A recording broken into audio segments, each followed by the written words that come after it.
in the last couple of seconds that Gareth Southgate will step down as England manager.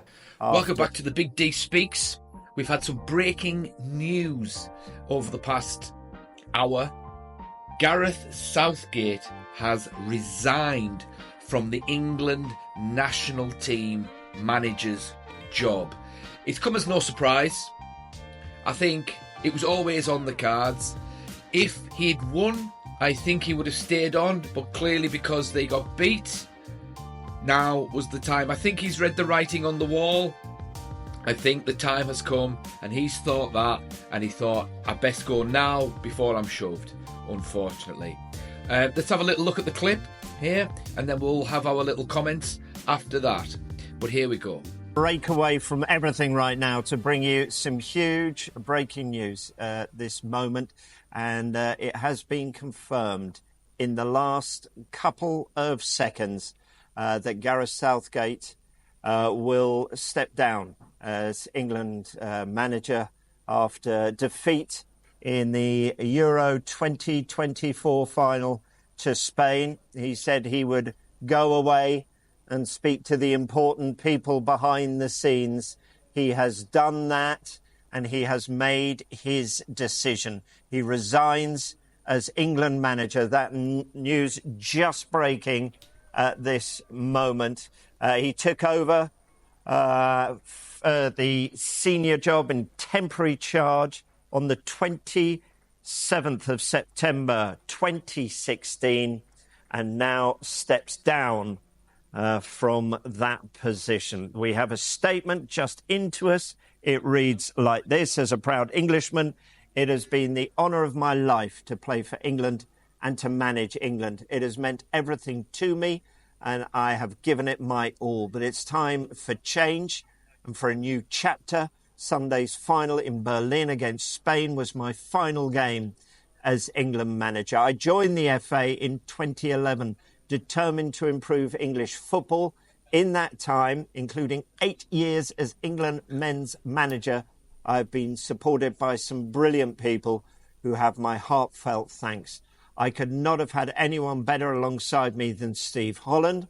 He is one of the most talented coaches of his generation and has been immense. I've had the privilege of leading a large group of players in 102 games. Every one of them has been proud to wear the 3 lions on their shirts, and they have been a credit to their country in so many ways.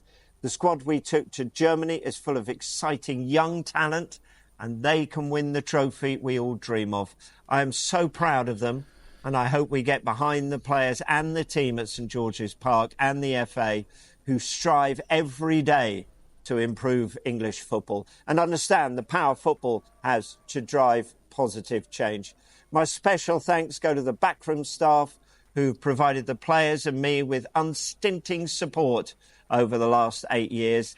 Their hard work and commitment inspired me every day, and I'm so grateful to them. The brilliant team behind the team. We have the best fans in the world, and their support has meant the world to me. I'm an England fan, and I always will be. I look forward to watching and celebrating as the players go on to create more special memories and to connect and inspire the nation as we know they can.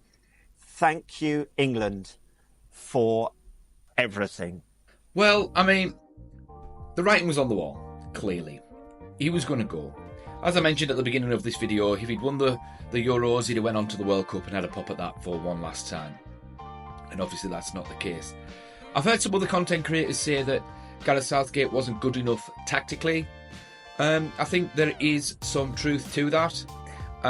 But what I think more specifically was the issue, and I've said this on other videos before, is that Gareth Southgate was a defensive-minded manager in charge of a team dripping with attacking talent.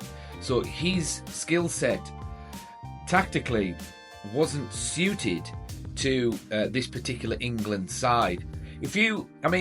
When he took over early doors, he was the right man for the job at the time, because he's a good man manager. He rebuilt the confidence of the team, and he reconnected the fans to the team and all of that kind of thing.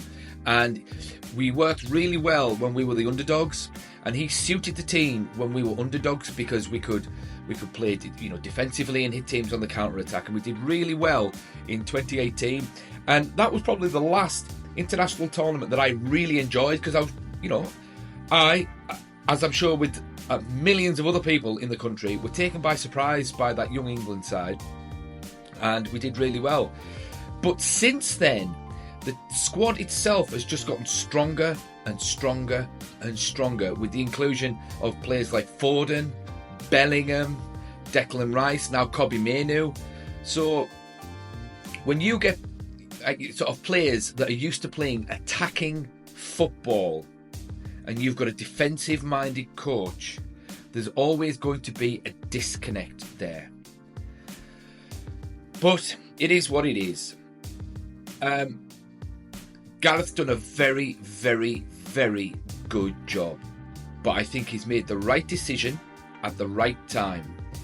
I think he's gone before he was shoved. Time will tell who'll get in. I've heard Eddie Howe. I've heard Graham Potter. I'm not sure. If those would be any good or not. I'm really not sure. Maybe Eddie Howe. I kind of like the sound of Eddie Howe. He's doing some really good work up there at Newcastle. But whoever takes over, they need to have an emphasis of attacking technical expertise. But time will tell. But if you agree with me, if you disagree with me, if you've got something to say, please fire it in the comments. More than happy to hear what everyone's thinking and what everyone's got to say. So yeah, you're more than welcome. Thanks for watching.